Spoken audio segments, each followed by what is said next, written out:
He began the salah and he went down to sujood. And when he went down to sujood, that was the final sajda of Amir al-Mu'mineen. Upon raising his head from the sajda, Ibn Muljim, at this point in time, he struck the sword that was doused in poison with such force that the head of Amir al-Mu'mineen at this point split open. The narrations are very gory in regards to the atmosphere at that time, and the blood would not stop pouring from the head of Amir al-Mu'mineen at this point in time.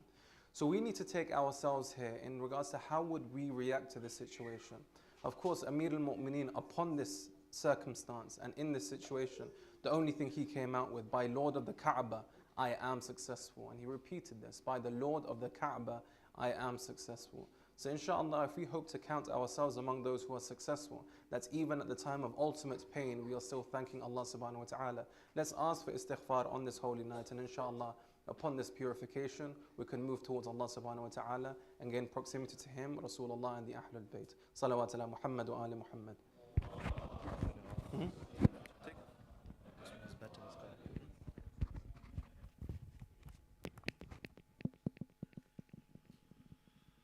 فزت برب الكعبة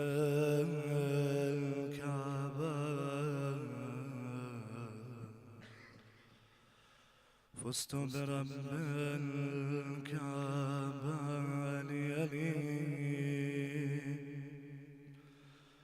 علي علي علي علي علي علي. My brothers and sisters, this is no ordinary night. This is the night of istighfar. This is the night of dua. This is the night Allah subhanahu wa ta'ala invites you. Come to me, my servant. Come to me, my abd. And if you do not respond to this, he says, come to me, my beloved Nabi Musa. He says, there was a time where an enemy of Allah was annoying him, was going against him. So he called the adhab of Allah upon this man. Each time when the adhab went upon this person, Nabi Musa said, oh Allah, bring more adhab. When this person was destroyed, he said to Allah, Alhamdulillah, you accepted my dua. Allah looked at Nabi Musa, he says, oh Musa, 7 times your enemy, that person asked forgiveness from you. If he once said, Ya Allah, forgive me, I would have forgiven him. This is the difference between you and me, between creation and creator. Oh, hopeless one, oh, lost one, oh, one overwhelmed by his sins. Come on this night of Laylatul Qadr. This is no ordinary night, my dear brothers and sisters. What you hold in your hand is no ordinary book. Tonight, the verses of Quran we hold.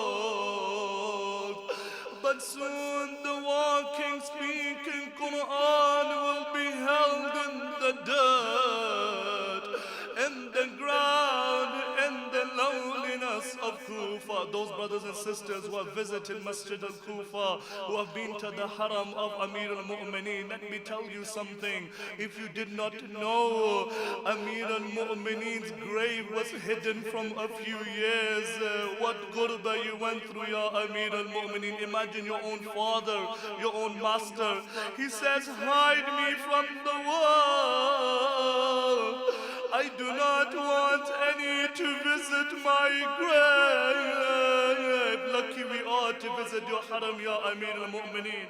With this broken heart, with tears in your eyes, with du'as in your heart. Do not be shy today, my brothers and sisters. Do not be shy tonight. This is the day of istighfar, the night of istighfar. Open your Qur'ans and recite with me. Allahumma إني أسألك بكتابك المنزل وما فيه وفي اسمك الأكبر وأسماؤك الحسنى وما يخاف يرجى أن تجعلني من أتقائك من النار. Hold the holy book upon your hands. Hold the Quran with your hajat, keep them in your heart. Those who are not here with you, remember, my dear brothers and sisters, I can remember a few of my brothers, a few of my sisters who have passed away. This may be the last chance, this may be the last Ramadan. Oh Allah, I say this dua on behalf of all of us. Do not let this be the last Ramadan before I see the Ali of my time, before I see Abba Saleh. Allahumma بحق هذا القرآن وبحق من أرسلته به وبحق كل مؤمن مدحته فيه وبحقك عليهم فلا أحد أعرف بحقك منك. بك يا الله، بك يا الله، بك يا الله، بك يا الله، بك يا الله، بك يا الله، بك يا الله، بك يا الله، بك يا الله، بك يا الله، بمحمد بمحمد بمحمد بمحمد بمحمد بمحمد بمحمد بمحمد بمحمد. The Quran you place upon your head, this name is not an ordinary name. Tonight he is the guest of Allah. Tonight you are the guest of Rasulullah. Tonight you are the guest of Fatima. But keep someone in your hearts tonight, my dear brothers and sisters. When you say this name, a daughter is waiting to hear the name of her father. Oh, lowly one in Sham, oh, the one Damascus, oh, Zainab Kubra. When you recite the next name of her father, keep her name, keep his name, and keep her in your hearts. This Quran upon our heads was struck by the sword of Ibn Muljim. بعلي بعلي بعلي بعلي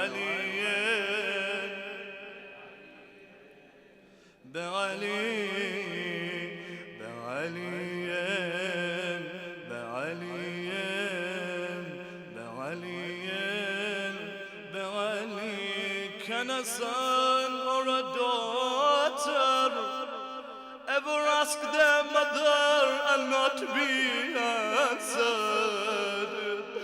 Tonight I call upon you, O lowly one of Baqi, my mother who was crushed between the wall and the door in Medina, my mother who was buried lowly in the night. Amir al-Mu'minin, what does he say? Lady Fidda asked him in the burial, when he washed the body, why do you cry, Amir al-Mu'minin? They never told me that they broke the ribs of Fatima.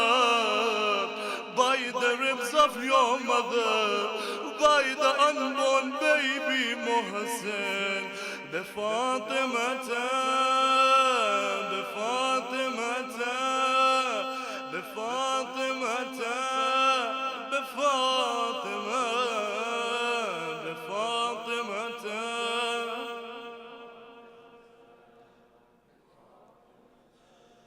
بفاطمة بفاطمة بفاطمة بفاطمة بفاطمة بفاطمة بالحسن بالحسن بالحسن بالحسن بالحسن بالحسن بالحسن بالحسن بالحسن بالحسن يا أبا عبد الله لا يومك يومك يا أبا عبد الله. How can I say your name without tears in my heart? Without tears in my heart. Forgive me, my dear brothers and sisters. I know holding a Quran upon your head is difficult. I know your arms are getting tired already. My arm is already tired. But if you feel this tiredness, let me ask you one question. On the day of Ashura, how did you carry the bodies of your companions back, Ya Abu Abdullah? There is one companion he did not carry back. There is one he did not carry back. It was his own brother Abu Fadl. But there is one person, he said, that I cannot bear to carry him. Some say he called Abul Fat. Who is this? None other than his son Ali al-Akbar. But there is one body heavy than anybody. This is the lightest body when you pick him up. But when it comes to his martyrdom, Ali Asghar, Ali Asghar, Ali Asghar, narration say, when Ali Asghar was killed, your Imam fell down 7 times before he went back to the tent. How heavy was this body of your infant, Ya Abu Abdullah? I am a sinner, Ya Abu Abdullah. I am the one who causes you pain. But by Bab al-Hawa'ij, by the dry lips of Ali al-Asghar, forgive me. Forgive me with your broken hearts, my dear brothers and sisters. Let your voices reach Karbala. Bel Hussein, Bel Hussein, Bel Hussein, Bel Hussein.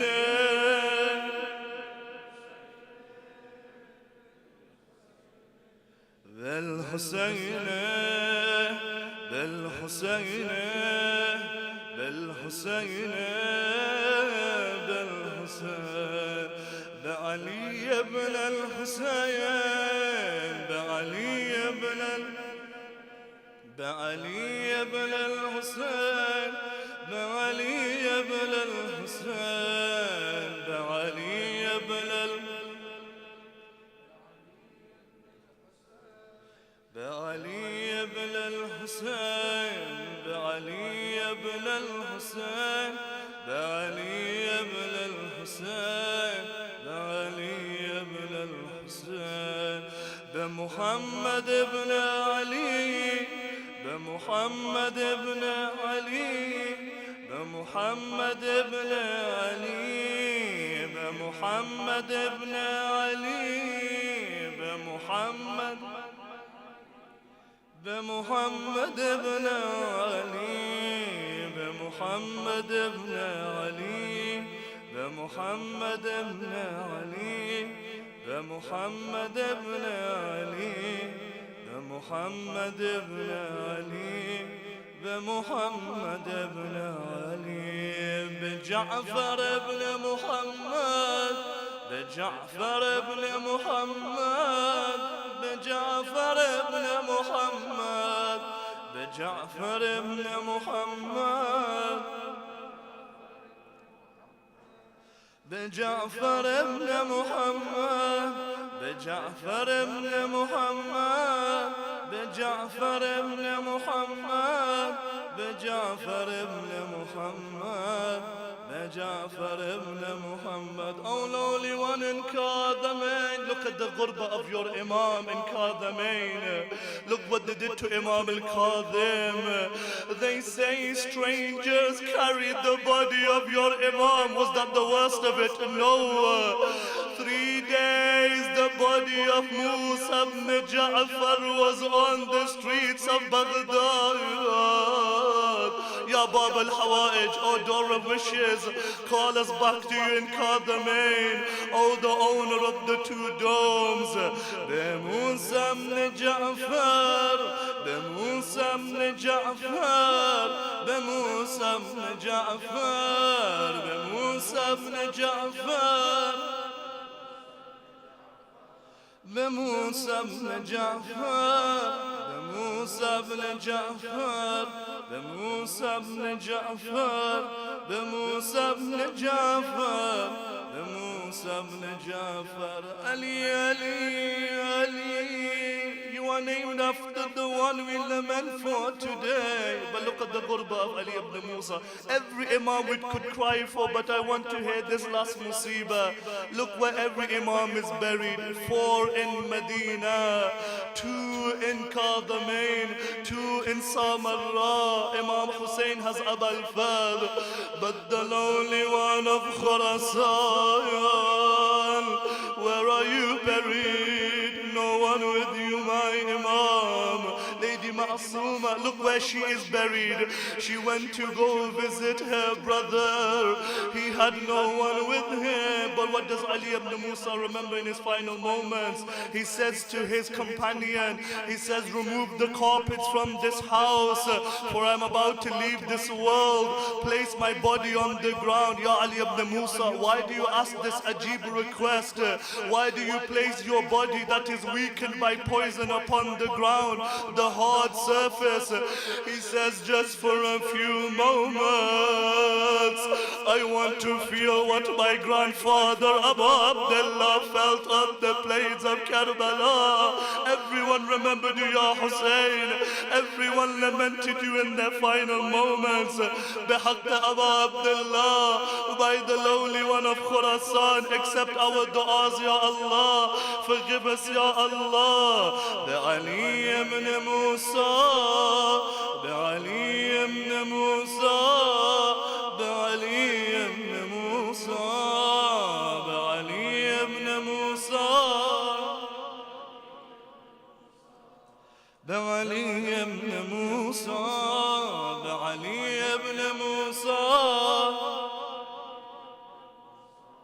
Bi Ali ibn Musa, Bi Ali ibn Musa, Bi Muhammad ibn Ali, Bi Muhammad ibn Ali, Bi Muhammad ibn Ali, Bi Muhammad ibn Bi Muhammad ibn Ali, Bi Muhammad ibn Ali, Bi Muhammad ibn Ali, Bi Muhammad ibn Ali, Bi Muhammad ibn Ali, Bi Ali ibn Muhammad, Bi Ali ibn Muhammad, Bi Ali ibn Muhammad, Bi Ali ibn Muhammad, Bi Ali ibn Muhammad, Bi Ali ibn Muhammad, Bi Ali ibn Muhammad, Bi Ali ibn Muhammad, Bi Ali ibn Muhammad. This is no ordinary name, my dear brothers and sisters. This is the name of the father of our Imam, O lowly one of Samarra. Call out with your heart, Bil Hassan ibn Ali, Bil Hassan ibn Ali, Bil Hassan ibn Ali, Bil Hassan ibn Ali,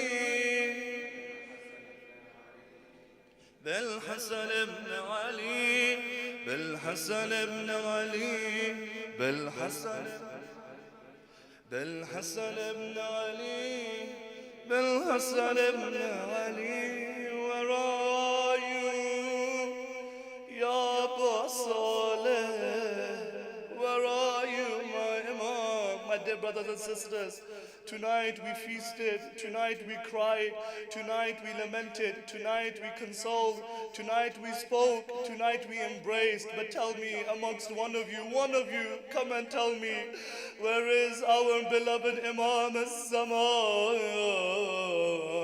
Tell me where he resides tonight.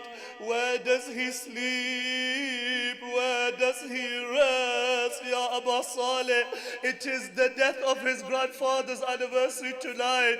Has anyone come and consoled you, Ya Sahib al-Zaman? No, Imam, is it because of me you do not come to this gathering? Did you look at my sins and said, do I do not want to come near this gathering? Ya Sahib al-Zaman, I promise by your grandfather Ali, I will change. I will become a better person. I will become a better servant. My dear brothers and sisters, if you are tired, if your hearts are aching, then tell me of the one who waits 1400 years for us. Oh, Gharib Imam, with the tears in your eyes, with your broken heart, perhaps you could hear our voices. If you can hear me, Ya Imam, I call out for you. بالحجة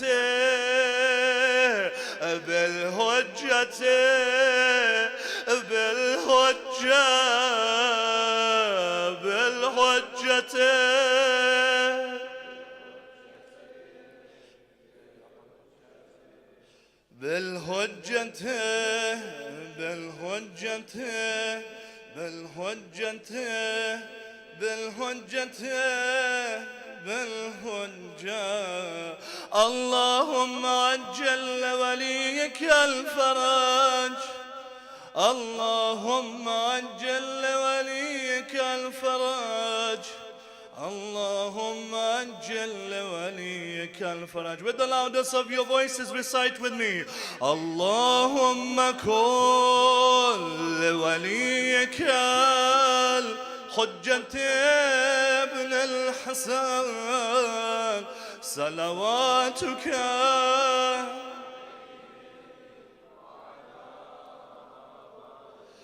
في هذه الساعة وفي كل وليا وحافظا وقائدا ودليلا وعينا حتى تسكنه أرضك توا وتمتعه فيها طويلا برحمتك يا أرحم الراحمين. This moment is the moment of dua. Do not waste it, my dear brothers and sisters. This is the moment of istighfar. Remember your Imam. Remember the lowly ones. Remember the oppressed ones, especially our dear brothers and sisters in Palestine, around the world, who are being oppressed, especially your own hajat. For the acceptance of these du'as, we start our du'as. Do not waste this moment, dear brothers and sisters. Recite as-salawat ala Muhammad wa ali Muhammad.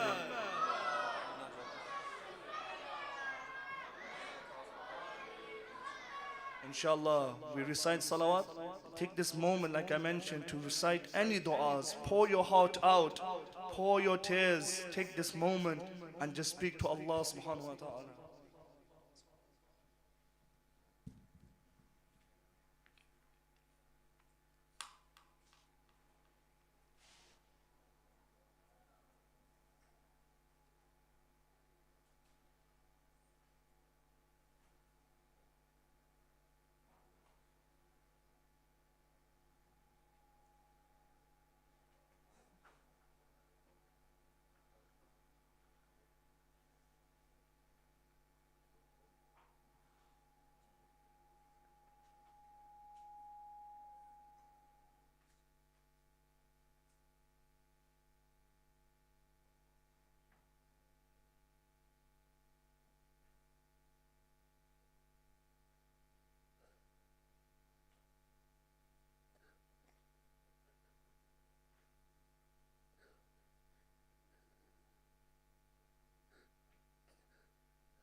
صلوا على محمد وآل محمد. Allah salli ala. Now we will complete the a'mal inshaAllah with the ziyarah of Imam Hussein and the martyrs of Karbala. Then inshaAllah we will conclude with the ziyarah Aminullah and Dua Joshan Kabir. Yep.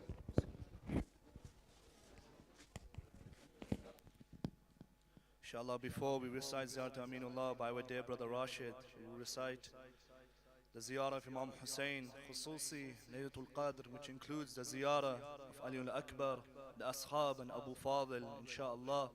With the loudest of your voices, recite Salawat ala Muhammad wa Ali Muhammad.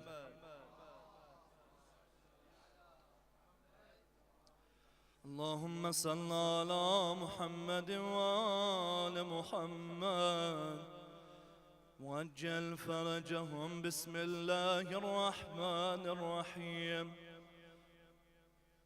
السلام عليك يا ابن رسول الله، السلام عليك يا ابن أمير المؤمنين، السلام عليك يا ابن صديقة طاهرة فاطمة سيدة نساء العالمين. السلام عليك يا مولاي يا أبا عبد الله ورحمة الله وبركاته. أشهد أنك قد أقمت الصلاة وآتيت الزكاة وأمرت بالمعروف ونهيت عن المنكر وتلوت الكتاب حق تلاوته وجاهدت في الله حق جهاده وصبرت على الأذى في جنبه محتسبا حتى أتاك اليقين. أشهد أن الذي خالفوك وحاربوك والذين خذلوك والذين قتلوك ملعونون على لسان النبي الأمي وقد خاب من افترى. لعن الله الظالمين لكم من الأولين والآخرين وضاعف عليهم العذاب العليم. أتيتك يا مولاي يا ابن رسول الله زائرا عارفا بحقك مواليا لأوليائك معاديا لأعدائك مستمسرا بالهدى الذي أنت عليه عارفا بالضلالة من خالفك فاشفع لي عند ربك.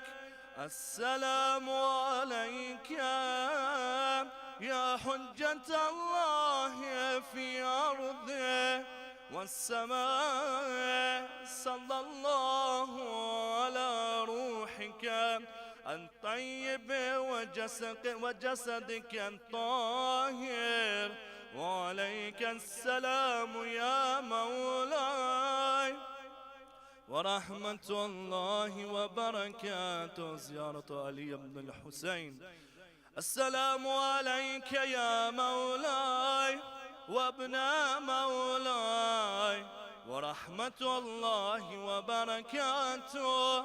لعن الله من ظلمك ولعن الله من قتلك وضاعف عليهم العذاب الأليم. ديار شهداء كربلاء، the martyrs of Karbala. السلام